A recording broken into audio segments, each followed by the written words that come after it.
The morning mist clung to the hills surrounding Sanh combat base like a death shroud, and Staff Sergeant Michael Rodriguez had learned not to trust such quiet dawns. At 0530 hours, on January 21st, 1968, the stillness shattered as incoming mortar rounds began falling like deadly rain across the Marine outpost in South Vietnam's northernmost province. What Rodriguez and his fellow Marines of the 26th Marine Regiment didn't know was that this barrage marked the beginning of what would become one of the most grueling sieges in American military history. Colonel David Edward Loams, the 46-year-old commander of the 26th Marines, had arrived at Sanh the previous summer with an impressive combat resume from the Pacific theater of World War II. Now, as explosions rocked his command bunker, he realized that his worst fears were materializing. Intelligence reports had been warning of massive North Vietnamese Army troop buildups in the surrounding jungle, but the scale of what was unfolding exceeded even the most dire predictions.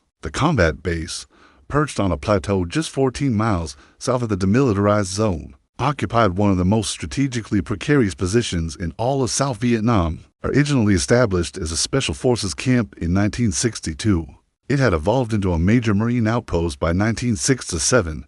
The base controlled Route 9, the only major east-west road in the northern provinces, and served as a critical listening post for monitoring North Vietnamese infiltration from Laos. As the initial bombardment continued, Marines scrambled for their fighting positions along the base's defensive perimeter. Private First Class Tommy Chen, barely 19 years old and fresh from boot camp at Paris Island, pressed himself against the sandbags of his bunker as shrapnel whistled overhead. The terror in his eyes reflected the sudden realization that this wasn't another routine patrol or minor skirmish. The intensity and accuracy of the incoming fire suggested that the enemy had been watching, waiting, and planning for months. The base itself sprawled across approximately 600 acres of red clay plateau, surrounded by hills with ominous names that would soon become legendary: Hill 861, Hill 881 North, and Hill 881 South.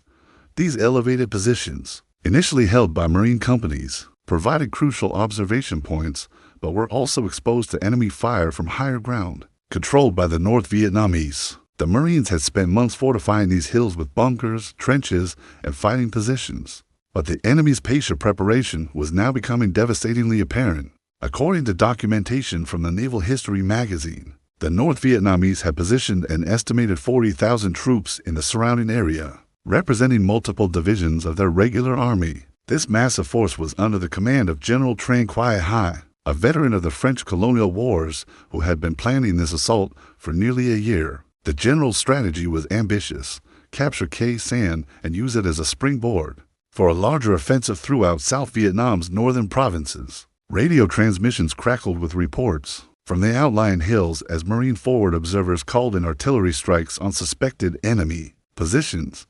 Captain Harry Begg, the base's artillery commander, coordinated counter-battery fire while trying to locate the sources of the incoming rounds. The enemy had clearly prepositioned their weapons with meticulous care, using the dense jungle canopy and network of caves to conceal their artillery pieces and rocket launchers. By mid-morning, it became clear that this was no ordinary attack. The North Vietnamese had launched simultaneous assaults on multiple Marine positions around the base, including a direct assault on Hill 861 held by Kilo Company. The Marines fought desperately to hold their positions, as enemy sappers attempted to breach their defensive perimeters with Bangalore torpedoes and satchel charges. As the sun climbed higher, burning away the morning mist, the full scope of the Marine predicament became visible. They were completely surrounded by enemy forces occupying the high ground on all sides. Supply convoys could no longer reach the base by road, and even helicopter landings had become extremely hazardous due to the intense anti-aircraft fire.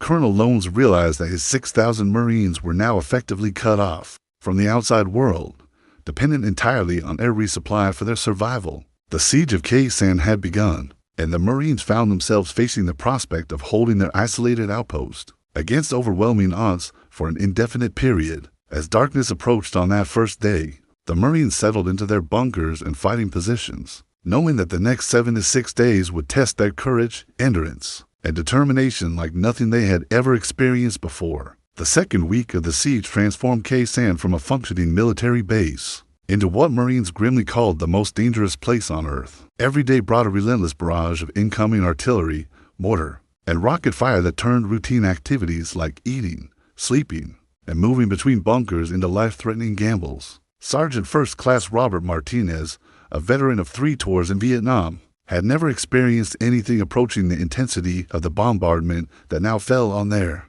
isolated outpost with clockwork precision. The North Vietnamese had established a deadly routine. Each morning at approximately 0600 hours, the first salvos would crash into the base, targeting the airstrip, ammunition dumps, and command facilities with devastating accuracy. The enemy artillery observers, positioned on the surrounding hills, had mapped every structure, every defensive position, and every likely avenue of movement within the Marine perimeter. Their fire was not random harassment, but a calculated campaign designed to destroy morale and eliminate the Marines' ability to resist. Colonel Lones found himself commanding a garrison that was gradually being pounded into the red clay beneath their feet. The base's main ammunition dump had been hit on January 21st, creating a spectacular explosion that destroyed thousands of rounds of artillery shells and forced the Marines to ration their remaining ordnance carefully. The airstrip, cratered by daily bombardments, could accommodate only the most essential supply flights, and even those landings had become extraordinarily perilous.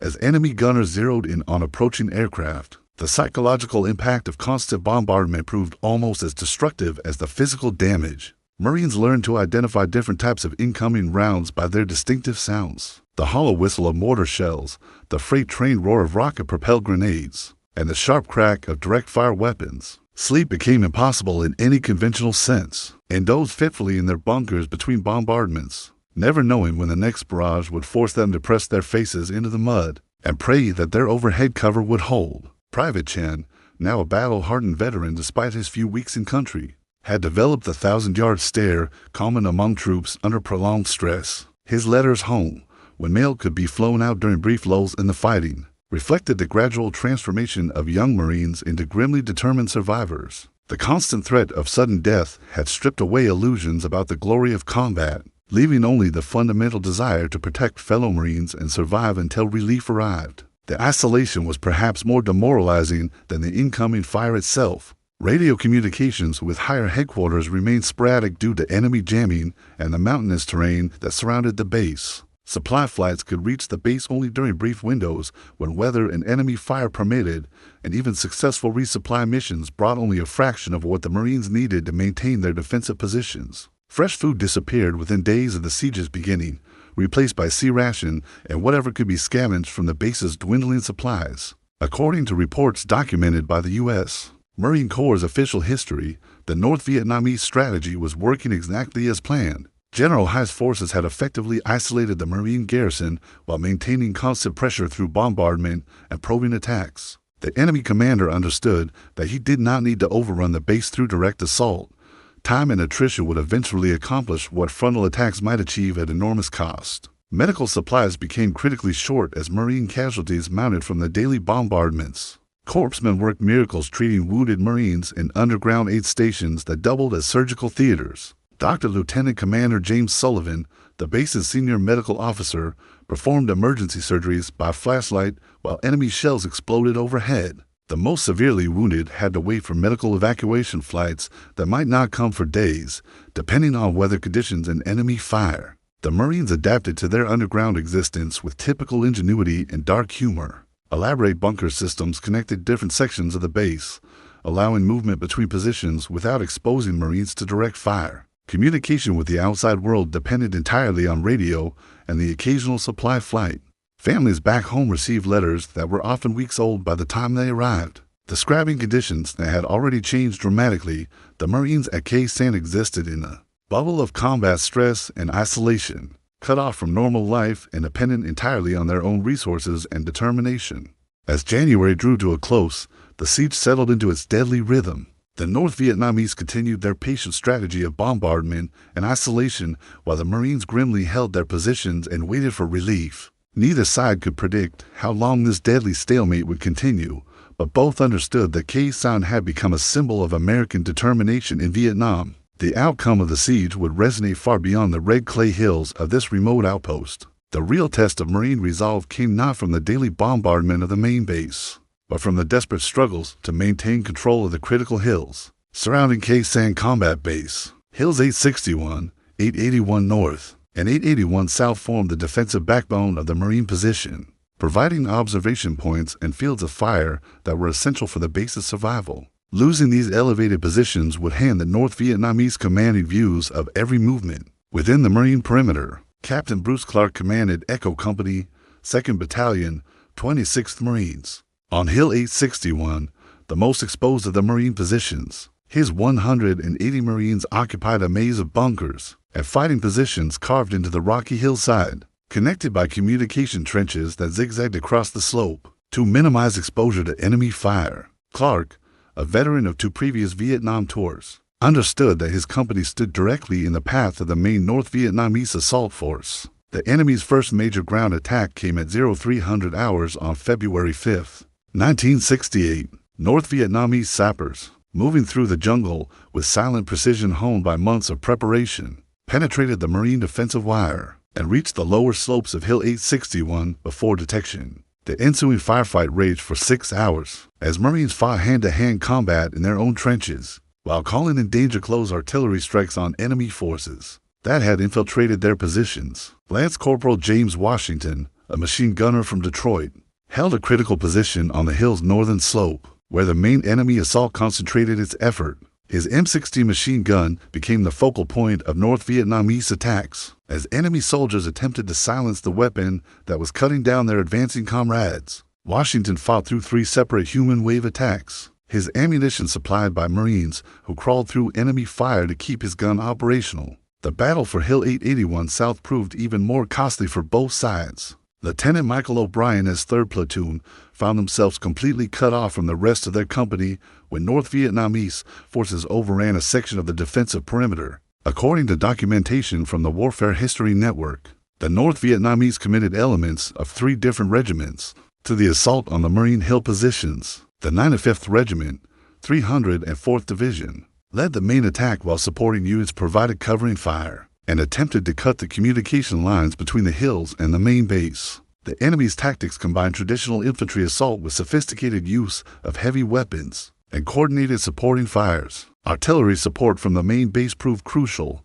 but extremely dangerous for the Marine defenders. On the hills, Fire Support Coordinator Captain Robert Anderson had to calculate firing solutions that would strike enemy positions without hitting Marine bunkers that were sometimes separated from North Vietnamese forces by only a few meters. The margin for error was non-existent, and several Marine positions received friendly fire when coordinates were miscalculated. Under the pressure of combat, the Marine situation became increasingly desperate as ammunition ran low on the isolated hills.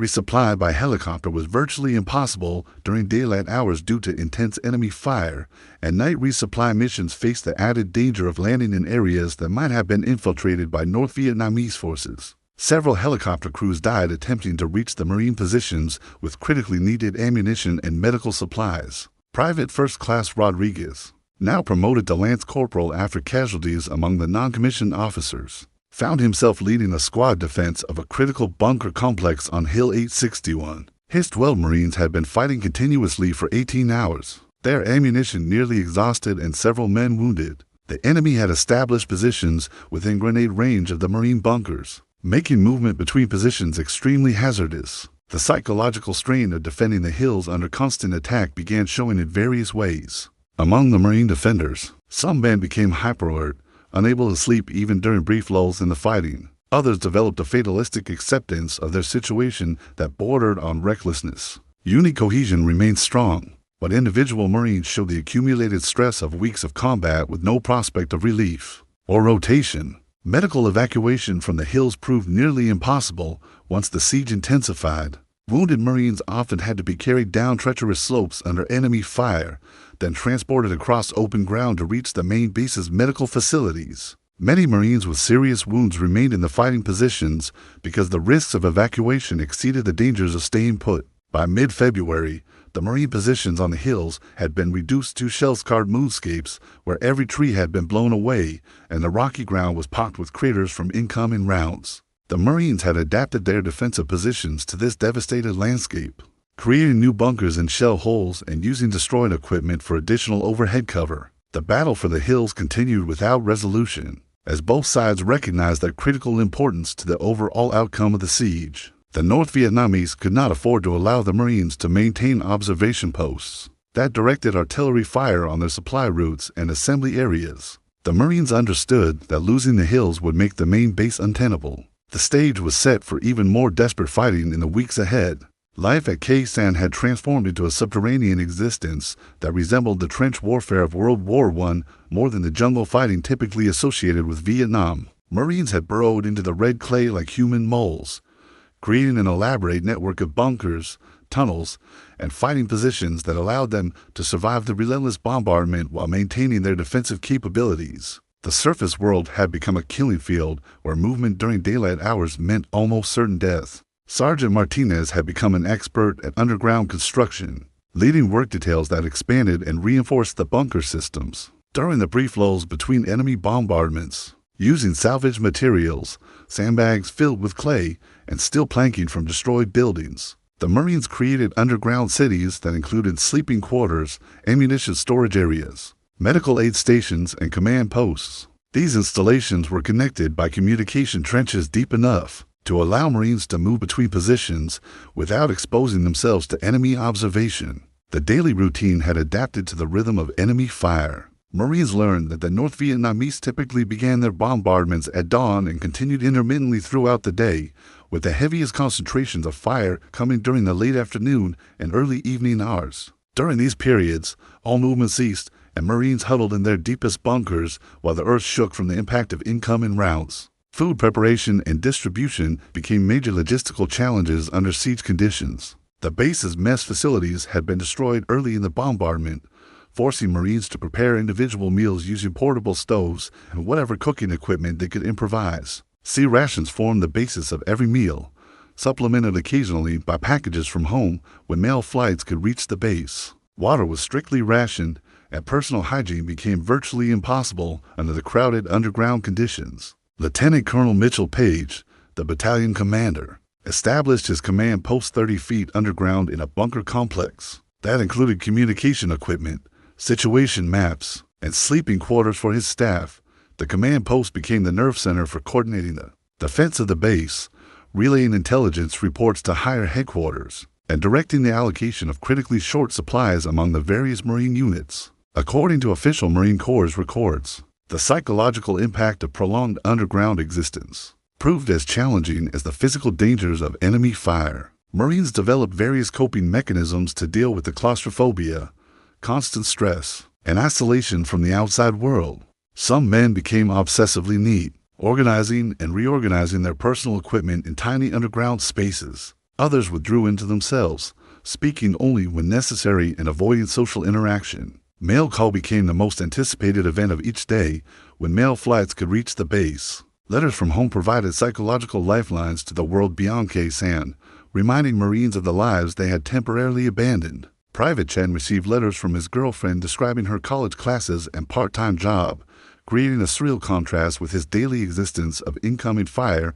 and underground bunkers. Many Marines wrote letters they were never sure would reach their families, describing experiences that seemed too extreme to be believable. The maintenance of weapons and equipment under siege conditions required constant attention and improvisation. Marines learned to strip and clean their rifles by feel in complete darkness, as any light during night hours drew immediate enemy fire. Ammunition had to be carefully conserved, with strict orders governing when Marines could return fire against enemy positions. Every round expended had to be justified, as resupply flights remained sporadic and dangerous. Personal relationships among the Marines intensified under the pressure of shared danger and isolation. Men who had been casual acquaintances before the siege became virtually family members, sharing food, equipment, and emotional support during the worst periods of bombardment.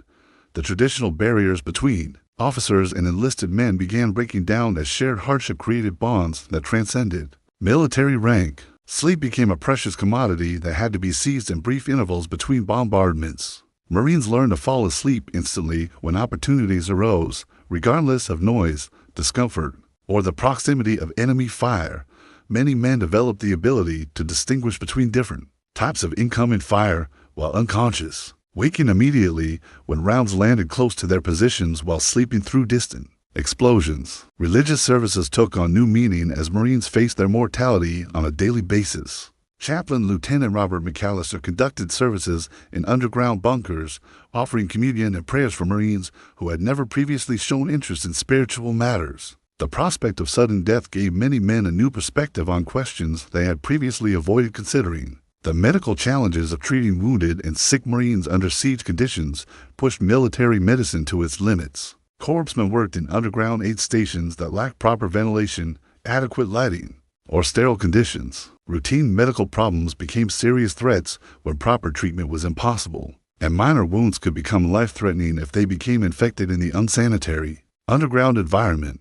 By mid-February, the Marines at Sanh had adapted to their underground existence with characteristic determination and ingenuity. They had created a functioning military organization that operated entirely below ground level, maintaining discipline, morale, and combat effectiveness despite conditions that would have broken less determined troops. The siege was far from over, but the Marines had proven their ability to survive and fight under the most extreme circumstances. While Marines at Sanh endured their underground ordeal, the siege was simultaneously serving as a strategic deception for one of the most ambitious military operations in the history of the Vietnam conflict.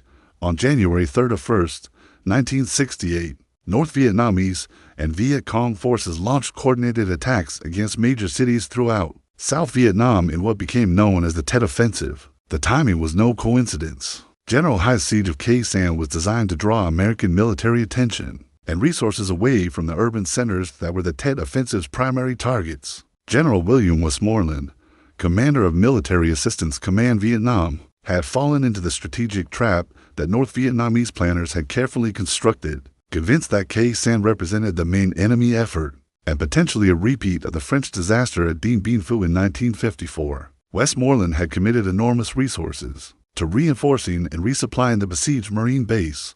Operation Niagara, the massive bombing campaign supporting Sanh, was consuming Air Force and Navy resources that might otherwise have been available to counter the urban attacks. Colonel Lones understood the broader strategic context of his Marine situation, but his immediate concerns remained focused on the daily survival of his garrison and the maintenance of defensive positions around the base. Intelligence reports reaching Sanh described the fighting raging in Saigon, Hue, and other South Vietnamese cities, but these distant battles seemed almost abstract compared to the immediate threat of incoming artillery rounds and probing enemy attacks. The strategic importance of Sanh had been debated within American military circles since the base's establishment. Some officials argued that the remote outpost served little tactical purpose and should be abandoned rather than defended at enormous cost. Others contended that losing Sanh would represent a significant propaganda victory for North Vietnam and would encourage further aggression throughout the border regions. President Lyndon Johnson had become personally invested in the outcome of the siege, receiving daily briefings on the situation at Sanh and expressing concern about the potential for a major American military disaster. The president's attention reflected the domestic political implications of the siege, as American public opinion was already turning against the war effort. A catastrophic defeat at Sanh could provide war critics with powerful ammunition for their arguments about the futility of American involvement in Vietnam. According to documentation from the U.S. Air Force history, Operation Niagara represented one of the most intensive bombing campaigns of the entire Vietnam conflict. B-52 Stratofortress bombers flew round-the-clock missions against suspected North Vietnamese positions around Sanh, dropping thousands of tons of ordnance on the hills and valleys surrounding the Marine base. Fighter bombers provided close air support for the Marine defenders, while transport aircraft attempted to maintain the aerial supply line that kept the garrison functioning. The Marines at Sanh could hear the massive bombing raids as they thundered overhead, but the effectiveness of the airstrikes remained questionable.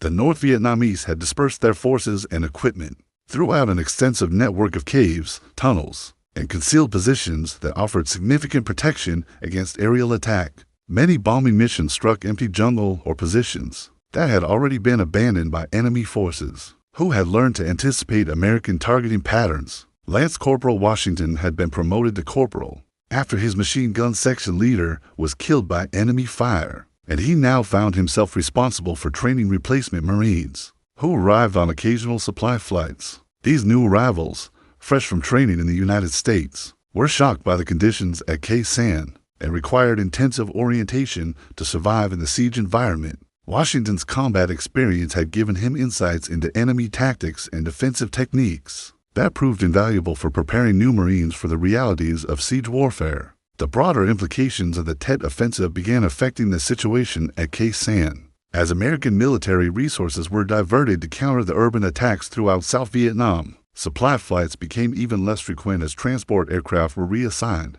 to support operations in the cities under attack. This increased isolation forced the Marines to become even more self-sufficient and resourceful in maintaining their defensive positions. Intelligence reports indicated that North Vietnamese forces around Sanh were also being affected by the demands of the Tet Offensive. Some enemy units had been withdrawn from the siege to participate in attacks elsewhere, potentially reducing the immediate threat to the Marine base. However, the North Vietnamese maintained sufficient forces around Sanh to continue their bombardment and prevent any American attempt to break the siege through ground operations. The psychological warfare aspects of the siege became more apparent, as both sides recognized the symbolic importance of Sanh to their respective strategic objectives. North Vietnamese propaganda portrayed the siege as evidence of their ability to challenge American forces anywhere in Vietnam, while American officials emphasized the Marines' determined resistance as proof of American resolve and fighting capability.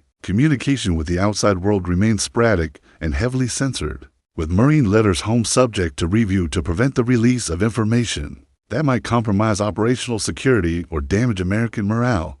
Many Marines found themselves unable to adequately describe their experiences to families who had no frame of reference for understanding siege warfare conditions. The strategic chess game being played at the highest levels of military and political leadership seemed distant and abstract to Marines, whose primary concerns remained the immediate threats of incoming fire, dwindling supplies, and the daily challenge of maintaining their defensive positions. The grand strategic implications of their sacrifice would only become apparent years later, but their determination to hold Sanh was helping shape the outcome of one of the most critical periods in the Vietnam conflict. After 2 months of siege, hope finally appeared on the horizon for the beleaguered Marines at Sanh. Operation Pegasus, a massive relief operation combining Marine ground forces with elements of the 1st Air Cavalry Division, began on April 1, 1968. The operation represented the largest American ground offensive in the northern provinces of South Vietnam,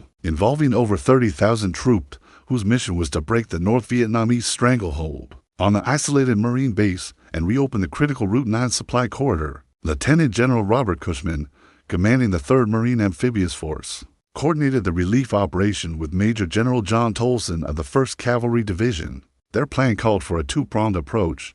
Marine forces would attack westward along Route 9, while air cavalry units would leapfrog by helicopter to seize key terrain features and establish fire support bases along the route to Sanh. The operation was designed to eliminate North Vietnamese forces in the area, while demonstrating American capability to conduct large-scale operations in difficult terrain. The Marines at Sanh received news of the relief operation through radio transmissions and the occasional supply flight that managed to penetrate enemy defenses. For men who had lived underground for more than 60 days, the prospect of relief seemed almost too good to believe. Corporal Washington had lost 30 pounds during the siege and suffered from various ailments related to the unsanitary living conditions, but he maintained his fighting positions and continued training new arrivals who were flown in to replace casualties. Colonel Lones prepared his garrison for the possibility that North Vietnamese forces might launch a final desperate assault before the relief force could reach Sanh. Intelligence reports suggested that enemy forces were repositioning around the base, potentially preparing for either a last-ditch attack or a withdrawal to avoid the advancing American relief columns. The Marines maintained their defensive vigilance while allowing themselves cautious optimism about their prospects for survival. The opening phases of Operation Pegasus demonstrated the effectiveness of American air mobility tactics. In the rugged terrain of northern South Vietnam, air cavalry units seized Landing Zone Stud, located approximately 10 miles east of Sanh, and established it as the main supply and coordination base for the relief operation. From this position, helicopter units could support both the Marine advance along Route 9 and the air cavalry's leapfrogging movements toward Sanh. Marine engineers worked frantically to repair Route 9 as combat units advanced westward against scattered North Vietnamese resistance. The road had been heavily damaged by months of enemy action, including destroyed bridges, cratered sections, and extensive minefields that required careful clearing before vehicular traffic could resume. Progress was slow but steady as the relief force methodically eliminated obstacles and established security along the route. According to official records from the 1st Cavalry Division, the Air Cavalry's helicopter assault tactics proved particularly effective against North Vietnamese forces that had been positioned to resist conventional ground attacks along Route 9.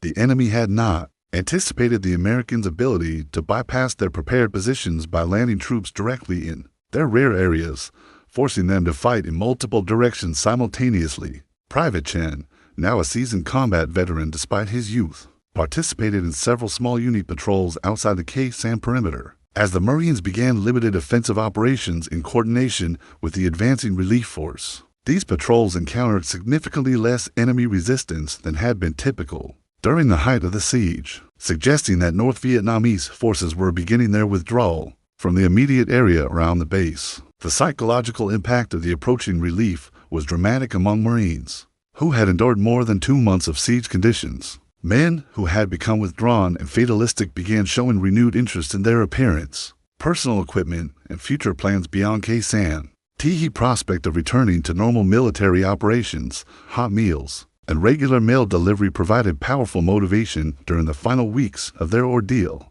Supply drops increased significantly as Air Force and Marine transport aircraft took advantage of reduced enemy anti-aircraft fire around Khe Sanh. Fresh food, medical supplies, and mail began reaching the base in quantities not seen since the early days of the siege. These improvements in living conditions helped prepare the Marines for the transition from defensive siege warfare to potential offensive operations alongside the relief force. Intelligence reports indicated that North Vietnamese forces were conducting a fighting withdrawal from their positions around Khe Sanh, rather than remaining to face the advancing American relief columns. Enemy commanders apparently recognized that their strategic objectives had been achieved through the siege's duration and that further combat would result in unnecessary casualties. Without corresponding military gains, the Marines maintained their defensive positions while beginning preparations for potential offensive operations. Once the relief force reached their perimeter, ammunition stocks were consolidated, equipment was inspected and repaired,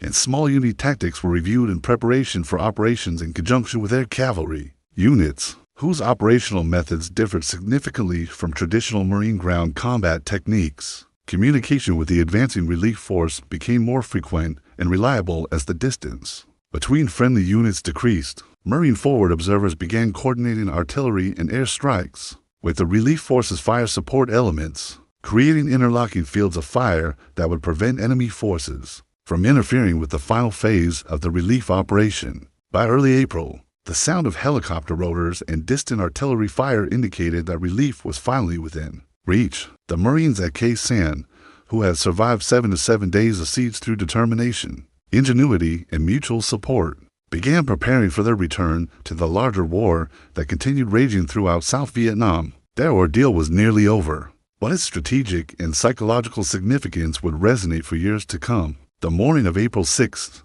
1968, brought sounds that the Marines at Khe Sanh had not heard for 7 to 7 days. The rumble of American tracked vehicles and the voices of fellow Americans approaching their perimeter from the east. At approximately 11:30 hours, elements of the 2nd Battalion, 1st Marines, moving westward along the newly reopened Route 9, linked up with the 3rd Battalion, 26th Marines, south of the Khe Sanh airstrip. The siege was officially over, though the Marines who had endured it would carry its effects for the rest of their lives. Colonel Lones emerged from his underground command post to greet the relief force commanders, his appearance shocking even veteran Marines who were accustomed to the hardships of combat. The colonel had lost significant weight during the siege. His uniform hung loosely on his frame, and his eyes held the 1,000-yard stare common among men who had lived long under extreme stress. Yet his bearing remained military and professional as he briefed the incoming commanders on the tactical situation and the condition of his Marines. The Marines of the 26th Regiment presented a spectacle that would have been unrecognizable to anyone who had known them before the siege began. Uniforms were patched and repatched, equipment was held together with improvised repairs, and most men showed the physical effects of prolonged malnutrition and stress. However, their discipline remained intact and their fighting spirit unbroken. They had proven that American Marines could survive and fight effectively under conditions that would have destroyed less determined troops. Corporal Washington led a squad of Marines in the ceremonial raising of a new American flag over the base, replacing the tattered banner that had flown throughout the siege. The ceremony was simple, but emotionally overwhelming for men who had wondered if they would live to see American reinforcements arrive. Many Marines wept openly, their emotions finally released after months of suppressing fear and despair in order to maintain their fighting effectiveness. The immediate aftermath of the relief revealed the full extent of the damage inflicted on Sanh combat base during the 7-to-7-day siege. Every building above ground had been destroyed or severely damaged by enemy fire. The airstrip was cratered and unusable until major reconstruction could be completed. Most shocking was the moonscape appearance of the surrounding hills, where constant bombardment had eliminated all vegetation and created a terrain that resembled photographs from the battlefields of World War I. Medical personnel accompanying the relief force were appalled by the conditions they discovered. Among the Marine defenders, malnutrition was universal, with most Marines having lost 20 to 30 pounds during the siege. Numerous cases of combat fatigue, respiratory problems from breathing dust and smoke in underground bunkers, and various infections related to the unsanitary living conditions required immediate treatment. Several Marines required medical evacuation for conditions that would have been easily treatable under normal circumstances. According to the final casualty reports compiled by Marine Corps headquarters, American losses during the siege totaled to 174 killed in action and over 2,000 wounded, though many wounds went unreported as Marines remained in their fighting positions despite injuries. North Vietnamese casualties were estimated at over 10,000 killed, though these figures remain speculative due to the enemy's practice of removing their dead and wounded from the battlefield. The strategic implications of the siege's outcome were debated extensively in Washington and Saigon. General Westmoreland declared the defense of Sanh a significant American victory that had prevented North Vietnamese forces from achieving their objectives in the northern provinces. Critics argued that the siege had been a strategic deception that diverted American resources from countering the Tet Offensive in South Vietnam's urban areas, where the North Vietnamese achieved significant propaganda victories despite tactical defeats. Private Chen, now promoted to Lance Corporal, wrote his first uncensored letter home in more than 2 months, attempting to describe experiences that seemed impossible to communicate to civilians who had never faced combat. His letter, like those of his fellow Marines, reflected the challenge of readjusting to the prospect of normal life after an experience that had fundamentally changed his understanding of himself and his capabilities under extreme stress. The question of what to do with Sanh combat base after the siege became a source of controversy within American military leadership. Some officials argued that the base should be rebuilt and maintained as a permanent installation to prevent future North Vietnamese infiltration through the area. Others contended that the strategic value of the base did not justify the enormous cost and resources and manpower required to defend such an isolated position. The decision came in June 1968 when American forces abandoned Sanh permanently, dismantling the base and withdrawing all equipment. This decision sparked intense debate about whether the sacrifices made during the 7-to-7-day siege had been justified. If the base was ultimately deemed costly to maintain for the Marines who had endured the siege, the abandonment felt like a betrayal of their sacrifice and the memory of their fallen comrades. Sergeant Martinez, now promoted to staff sergeant and transferred to a rear area assignment for medical treatment, struggled with survivor's guilt and post-traumatic stress that would plague him for decades. Like many Sanh veterans, he found it difficult to discuss his experiences with family members and friends who could not comprehend the reality of siege warfare. The transition from the intense brotherhood of shared combat to normal civilian relationships proved almost as challenging as the siege itself. The long-term psychological effects of the siege became apparent as Marines were rotated back to the United States or to other assignments in Vietnam. Many veterans experienced nightmares, hypervigilance, and difficulty sleeping in enclosed spaces that reminded them of their underground bunkers.